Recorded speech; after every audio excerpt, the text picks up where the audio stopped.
Before we get into some really great tips and techniques on how to get your offer accepted when you are the listing agent sitting with a seller, let me share with you a story of one of my more experienced agents, and it's about time management and getting offers presented. This lady was really a busy agent. She wrote a lot of business. Now, I was always taught as a salesperson to go to the seller's house to present my offer in person, and I'll make a case for that in a minute. But one of the things I noticed about this busy agent what I managed, who did a lot of business, was she didn't typically go to the seller's house to make her offer presentations when something came in on her listing. She'd call the seller up and get them to come into the office. So I asked her, I said to her, Delva, why do you get them to come in? I was always taught to go to their house, to the kitchen table.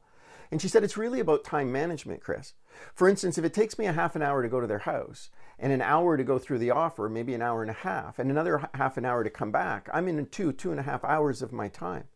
Whereas if I call the seller and I say, can you meet me in the office tonight? Do you prefer 6 or 8 o'clock? She said, I'm able to stay in the office, and the hour over and the hour back, I save, and that allows me more time to prospect, to go out and get more seller listings. So I understood what she did. She also went on to say that sometimes when you're presenting an offer, a seller can be attached emotionally to the property.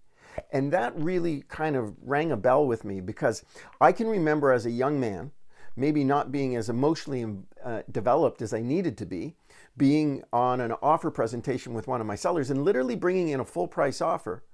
And I don't want to sound sexist, but the wife broke into tears.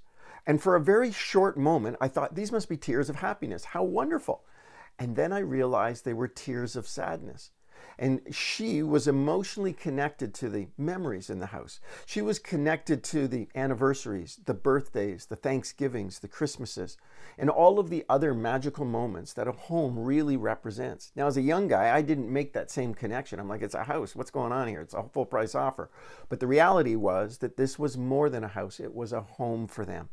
So, if emotions can cloud a person's decision, then putting them in an environment that doesn't have any emotions might be more effective. Not only would you save the time, but of course at that very critical moment when they're about to sign the offer, they're not glancing around the house thinking that this is that turning the page in the next chapter of their life. So it's just a more neutral environment. That would be my suggestion.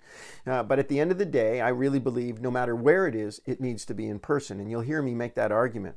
Now, when you get an offer comes in on one of your listings, if you call your seller and you say, hey, I got an offer, the seller's going to say, how much is it? And if you tell him how much is it, he's going to say, well, let me talk to my wife or partner about it. I'll call you tomorrow. And of course, you really don't get involved in the discussion and kind of peeling back the layers of the onion and really figure out, what's going on and reconnecting them to where they were going and all of those things a great salesperson does. So don't call them and don't tell them. And you're going to say to me, well, what should I do? Well, I'm going to say, if you call them and they say how much, and you say, well, I'm not going to tell you until I get there, that seems so childish and weird. It's almost offensive.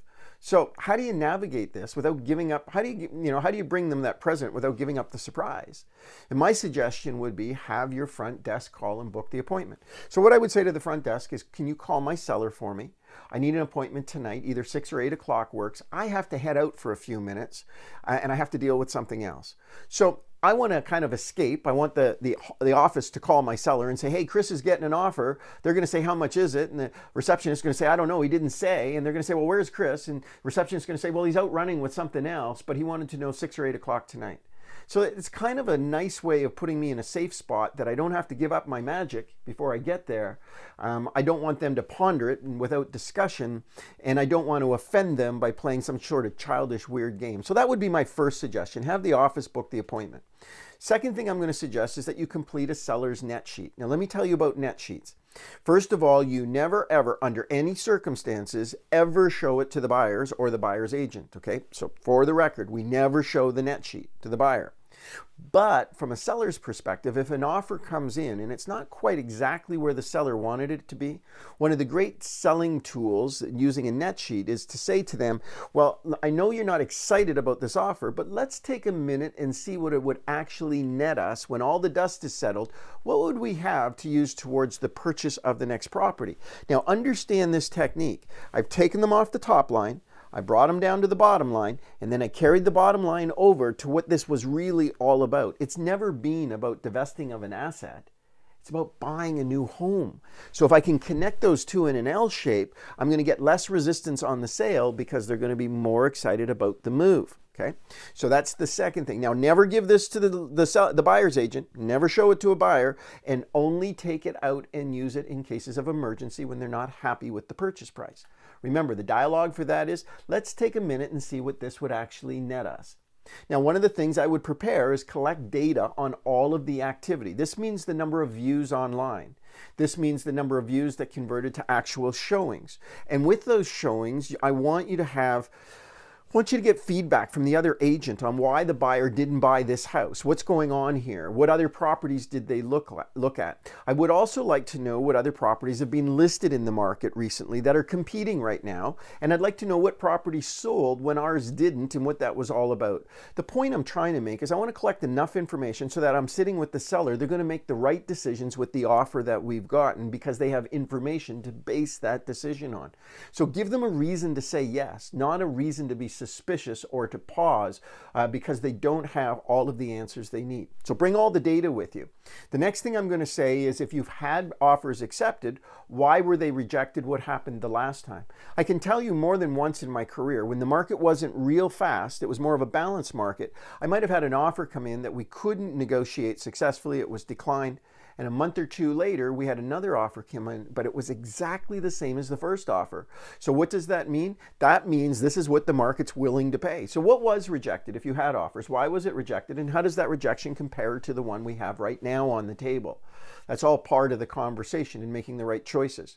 I would update my market evaluation so that they could really get a bird's eye view of what's presently for sale, what has sold, and what didn't sell and came off the market, so that we can then again talk about position, what their offer means in dollars and cents, and where that's actually going to place them in the marketplace.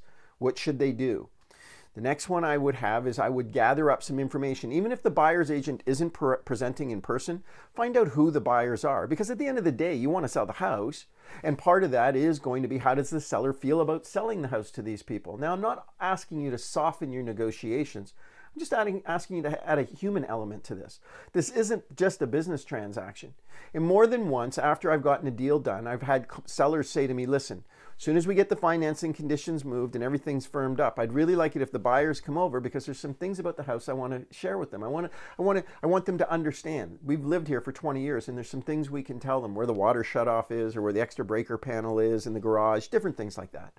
But that's always sort of the nicety, and that happens because we took a transaction and we personalized it. We humanized it. We made this about people. And isn't it really about people? It's not just numbers, and it's not all about the contract. It's about the wonderful clients that are buying the house, the people who are selling it, a meeting of the minds. It's about having a great transaction. Now, as a listing agent, I would say to the buyer's agent, when they're sending me an offer, I'd say, would you like to come and plead your case in person?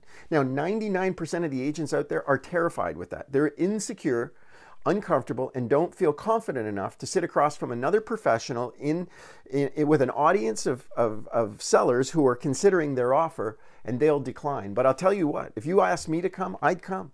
I'd come and I'd try to be real nice to the listing agent. I'd be real nice to the seller. I'd bring some coffee and carrot cake and some flowers for the kitchen table, and I would do everything in my power to persuade you guys to take my offer.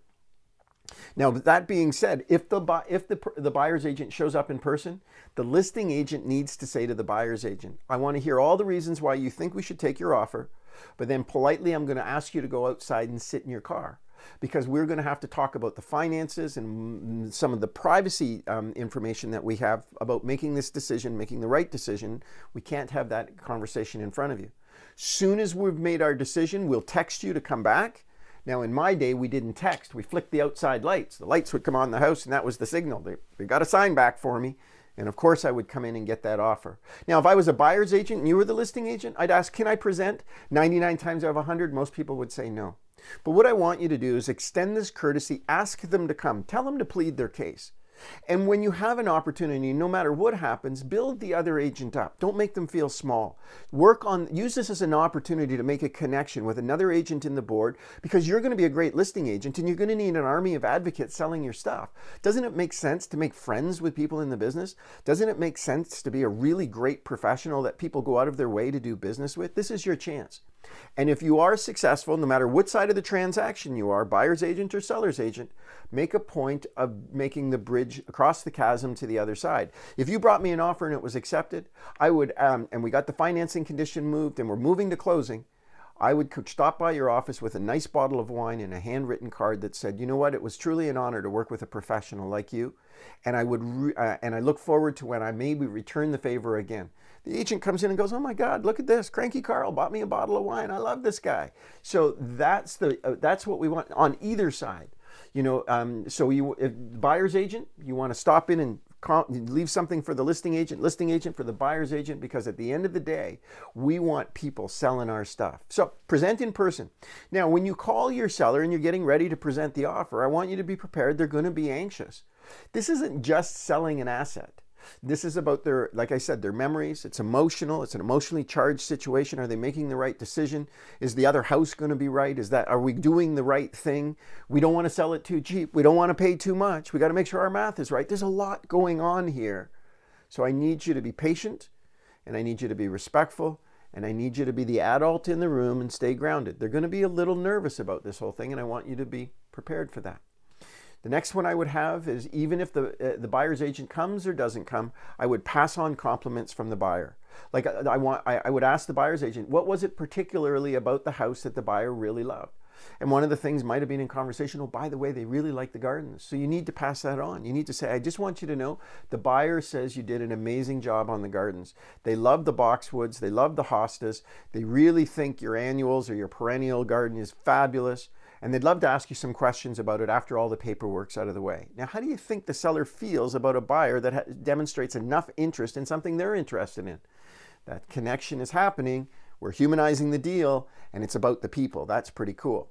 Now, in part of getting the seller to accept the offer, don't lose sight of the L shape. It's not just selling the house, it's where are they going. So we want to keep them connected to where they're going. Remind them about, you know, the new house, the new floor plan, the new location, cutting the commute time down, closer for the kids to school, bigger backyard, whatever it is. But let's make sure, as we're taking a look at their offer, we're constantly, elegantly, politely, and respectfully reminding them of where they're going. Now, when it comes to the offer, most people immediately go up to the top right corner and they want to look at the price. That's always the elephant in the room. If you want to soften the price, you need to start with some minor negotiations before you try to tackle the elephant. So I would leave the price last. I would go down to the bottom and I would have an exchange, almost like a form of trial closes. Let's take a look at the bottom. We'll work our way up. Here they're asking for this date for closing. How does that work from a moving perspective? Oh, well, we would prefer this. Okay, well, we can make that minor adjustment. Let's do that right now. Now, as we come back up, the offer's conditional on financing, but they have a commitment letter for their mortgage. I think that's good. The deposit's reasonable.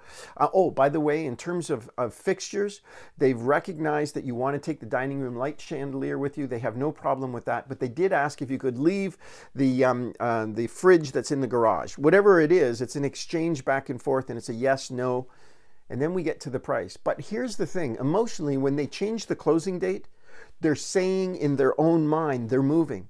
When they decide to leave the fridge or take the chandelier or leave the chandelier, they're saying they're moving. When they confirm the deposit is of a reasonable amount and that the financing condition isn't an issue because they have the commitment letter, they're saying they're moving. Now the price is going to be a little bit easier. I'm not going to say it's going to be a complete laydown. It's going to be real easy. It's not. There's always going to be that back and forth. But those little steps are trial closes to move them towards the next property.